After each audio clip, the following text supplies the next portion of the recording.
திருப்பத்தூர் மாவட்டம் நாற்றம்பள்ளி அருகே வீட்டின் பின்பக்க ஜன்னலை உடைத்து நகை மற்றும் பணம் கொள்ளையடிக்கப்பட்டுள்ளது. அக்ரஹாரம் பகுதியில் முத்து என்பவரின் வீட்டின் ஜன்னலை உடைத்து 46 சவரன் நகை மற்றும் 10 லட்சம் ரூபாய் ரொக்கம் கொள்ளையடிக்கப்பட்டுள்ளது.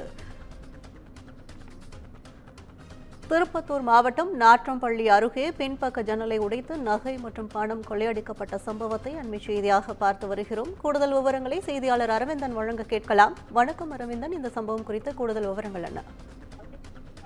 வணக்கம் கற்பகம்.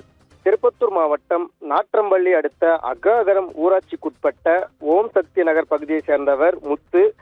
ஆட்டு வியாபார இவருக்கு திருமணமாகி ஏற்கனவே ஒரு குழந்தை உள்ள நிலையில் தற்பொழுது அவரது மனைவி 2வது குழந்தை பிறந்துள்ளதால் தனது தாயார் வீட்டிற்கு சென்றுள்ளார். இந்நிலையில் நேற்றிரவு முத்து வீட்டை பூட்டிவிட்டு அவரது மாமியார் வீட்டிற்கு சென்றிருந்த நிலையில் இதனை அறிந்த மர்ம நபர்கள் முத்துவின் வீட்டின் பின்பக்கம் உள்ள ஜன்னலை கடப்பாரை மற்றும் மரம் வெட்டும் கோடாலியால் வெட்டி உள்ளே நுழைந்து வீட்டின் உள் அறையில் பீரோவில் வைத்திருந்த 46 சவரன் தங்க நகைகள் மற்றும் 10 லட்சம் ரூபாய் ரொக்க பணம் மற்றும் வெள்ளி பொருட்களை கொள்ளையடித்து சென்றுள்ளனர். இந்நிலையில் இன்று காலை வீடு திரும்பிய முத்து தனது பின்பக்க கதவின் ஜன்னல் உடைக்கப்பட்டிருப்பதை கண்டு அதிர்ச்சியடைந்து உள்ளே சென்று பார்த்த பொழுது பீரோவில் வைத்திருந்த பணம் மற்றும் நகைகள் கொள்ளை போனது தெரிய வந்துள்ளது.